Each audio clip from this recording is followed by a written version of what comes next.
stormy night. In her attic bedroom, Margaret Murry, wrapped in an old patchwork quilt, sat on the floor of her bed and watched the trees tossing in the frenzied lashing of the wind. Behind the trees, clouds scudded frantically across the sky. Every few moments, the moon ripped through them, creating wraith-like shadows that raced along the ground. The house shook. Wrapped in her quilt, Meg shook.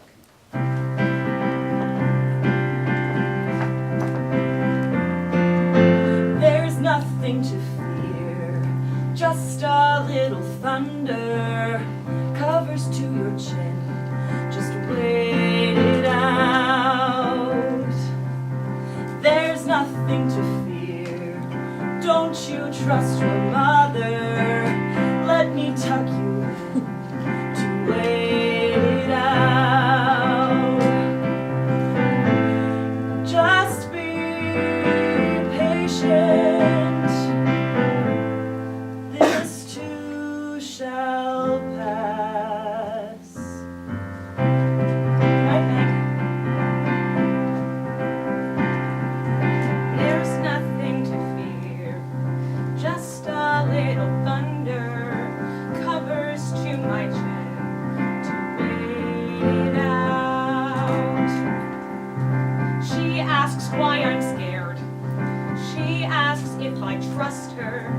Maybe I would if she didn't just wait it out. Why doesn't she get it? Things haven't been the same since Dad went away. Since Dad went away. The nights are worse, I toss and turn, and I haven't slept in 300 days since Dad went away.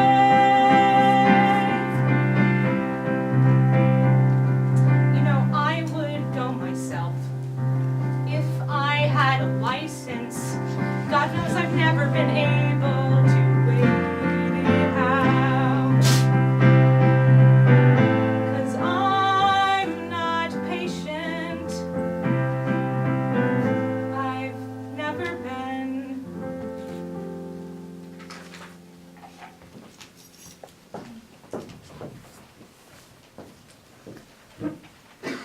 School the next day was awful. When Meg got home, she and Charles Wallace decided to take Fortinbras on a walk to the haunted house nearby to put the day behind them. They walked in silence for a moment through the fragrant woods, the rusty pine needles gentle under their feet. Up above them, the wind made music in the branches. Charles Wallace slipped his hand confidingly in Meg's, and the sweet little boy gesture warmed her so that she felt the tense knot inside her begin to loosen. Charles loves me at any rate, she thought. Ahead of them, Fortinbras started barking loudly, the warning bay that usually told them that a car was coming up the road or that someone was at the door. Up ahead, they saw Calvin O'Keefe. His bony wrists stuck out of the sleeves of his blue sweater. His worn corduroy trousers were 3 inches too short. His hair needed cutting, and his eyes were an oddly bright blue. As they approached, Calvin was silent. It was only when they stood face to face that he began to speak.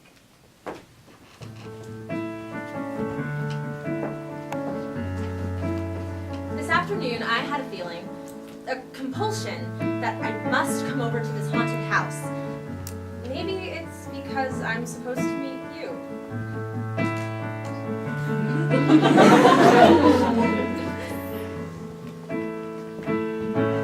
Here I am, just a kid with nothing but a tired mother, 7 brothers, and a basketball future I never wanted. I need to find a place where the inside of my head doesn't scream at itself to drown out the yelling down the hall.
answered by Meg and Cal and continued walking into the woods. Meg and Cal ran after him, and the three of them walked for 10 minutes before they reached the haunted house. It was half in the shadows of the clump of elms under which it stood. An unhinged shutter thumped. Something else creaked. Meg did not wonder that the house had a reputation for being haunted. A board was nailed across the front door, but Charles Wallace led the way around to the back. The door there appeared to be nailed shut. Charles Wallace knocked, and the door swung slowly outward, creaking on rusty hinges. They walked in. In a dilapidated Boston rocker sat a plump little woman, and across from her on the couch were her two companions. Their names were Mrs. Whatsit, Mrs. Who, and Mrs. Witch. You're probably wondering how we ended up here. This travel usually takes years, but there's a shortcut for those in the know. So take my hand and I'll show you. Time is an illusion. You can hold it up and place it where it needs to go. Time is an illusion. Just give it a wrinkle and you're home. So why waste time with the long way round? Just skip the middle steps. There's far to go, but you have no reason to fret. Why waste time with traditional travel? The new way's way more fun. Your planet's slow, but you have 3 shoulders to lean on. Finally, we think we have found your father. He's in a dangerous place, But you three each have talents that can save him, and we'll make sure he'll be safe. So why waste time with the long way round? Just skip the middle steps. There's far to go, but you have no reason to fret. Why waste time with traditional travel? The future's way more fun. Your planet's slow, but you have 3 shoulders to lean on.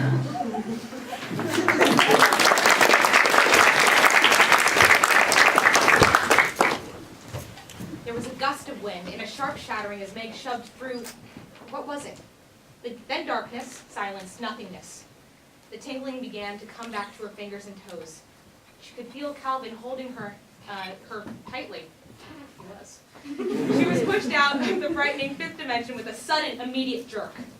Ahead of them, there loomed what seemed to be a hill of stone. As they approached it, Meg could see that there was an entrance that led into a deep, dark cavern. Are we going in there? She asked nervously. Don't be afraid, Mrs. Whatsit said. It's easier for the happy medium to work within. Oh, you'll like her, children. She's very jolly.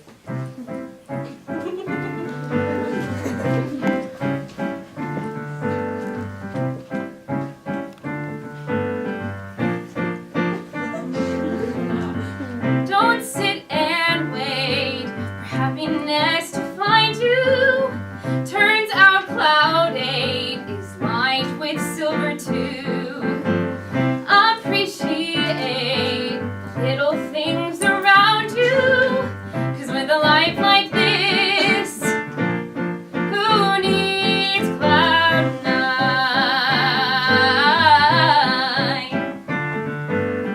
All the foggy gray skies will clear to blue, or that's what you've been taught. But I'd like to propose a more optimistic view. Things don't have to be perfect to be good enough. Don't sit and wait for happiness to find you. Turns out cloud 8 is lined with silver too. Appreciate the little things around you, 'cause with a life like this, who needs cloud 9? You can ask what the hell I would know, an old fool living alone in this cave. But even here there's misfortune that only a new perspective can change. Don't sit and wait for happiness to find you. Turns out cloud 8 is lined with silver too. Appreciate the little things around you, 'cause with a life like this,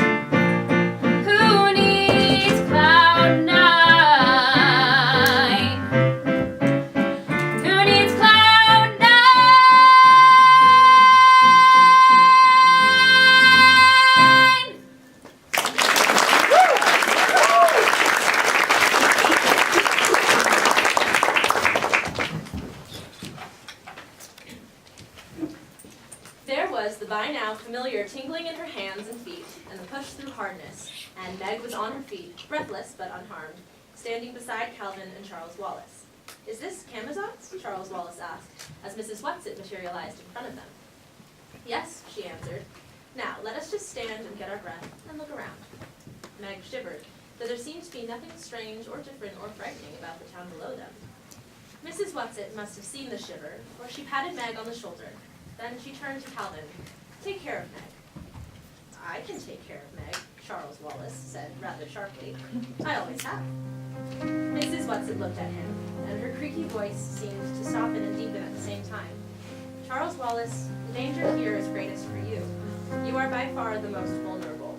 Beware of pride and arrogance, for they may betray you. And remember, only a fool is not afraid."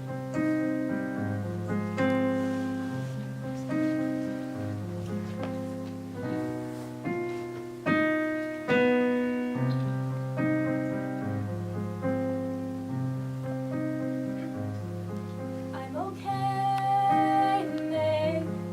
I'm stronger than it knows. I'll be okay, Meg. Please let me let you go.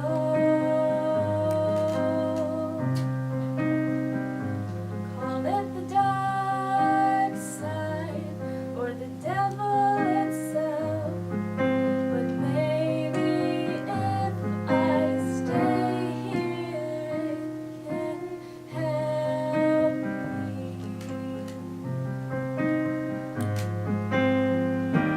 You don't realize if you're selfish now, I can be selfish too.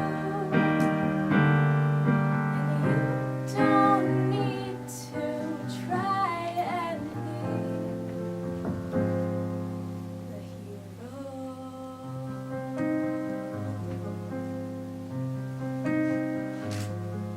I'm happy, Meg.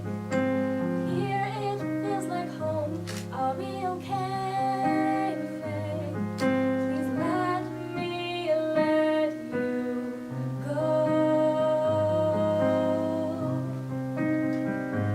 Call it the dark side, but evil can be good.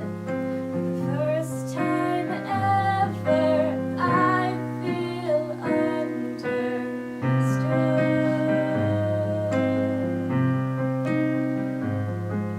I know you only came to put your family back together, but who told you were good enough to be the hero?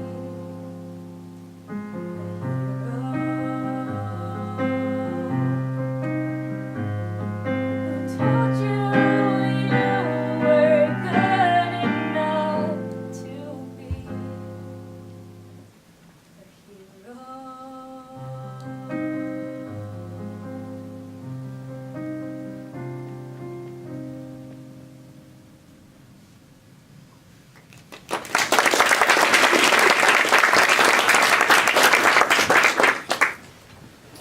Tesser, sir, Meg heard Calvin's voice through the red darkness.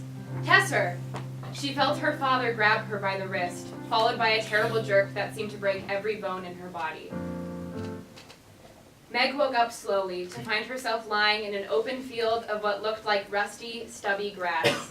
She realized with a start that her body and limbs were frozen from head to toe. "Where's Charles Wallace?" she asked. "Did we just leave him behind?" "It was the only thing to do," said Calvin, shaking his head. "At least it got us off Camazot's." "No, we have to go back. We have to save him. We can't leave him there with that terrible man with those terrible red eyes." Meg knew if her tears had not still been frozen, they would have gushed from her eyes. Calvin interrupted. "Look!" Coming towards them, moving in silence across the brown grass, were three figures. What were they? They were the same dull gray-brown color as everything else around. They had heads and they had faces. But where all the features would normally be, there were several indentations, and in place of ears and hair were tentacles. They had no eyes. "Who are you?" the thing asked. "We are from Earth," answered Calvin. "Meg, this girl is paralyzed. She can't move. She's terribly cold. We think that's why she can't move. The beast picked Meg up, and a sense of warmth and safety flowed through her. This child is in danger. She needs prompt and special care. And as she carried Meg away from her father and Calvin, the beast began to sing.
Meg had felt safe and secure. Now her worries about Charles Wallace and her disappointment in her father's human fallibility rose in her throat. She had found her father, and he had not made everything all right. Everything kept getting worse and worse. If the long search for her father was ended, and he wasn't able to overcome all their difficulties, there was nothing to guarantee that it would all come out right in the end. There was nothing left to hope for. I was doing just fine in the life that I had, an average, happily medium Murry, but I saw a chance for a change, and I ran for it. We left home through a wrinkle in time, jumped head first, didn't consider the stakes.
darkness, into nothingness, and then into the icy, devouring cold of the black thing.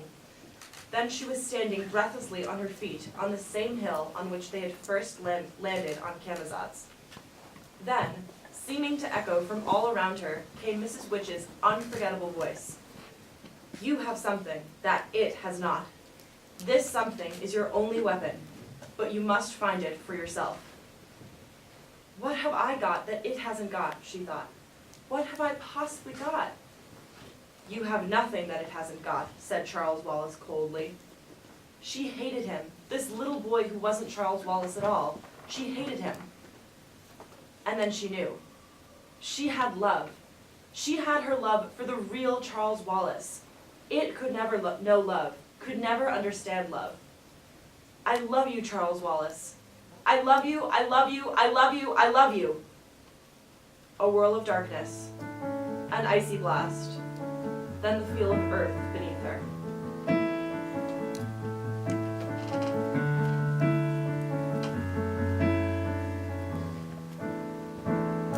I've never been the smartest, or the sportiest, or the prettiest, but today I was more than the kid who messes up. I thought I knew who I was and what I wanted, but this is so much better. Home in a storm, a home in a storm, finally back where we all belong. Winds can scream and rains can rage, but they can't catch us here. In our home in the storm. I promise I won't take this for granted. Storms may come, but we are. There's nothing to fear, just a little thunder.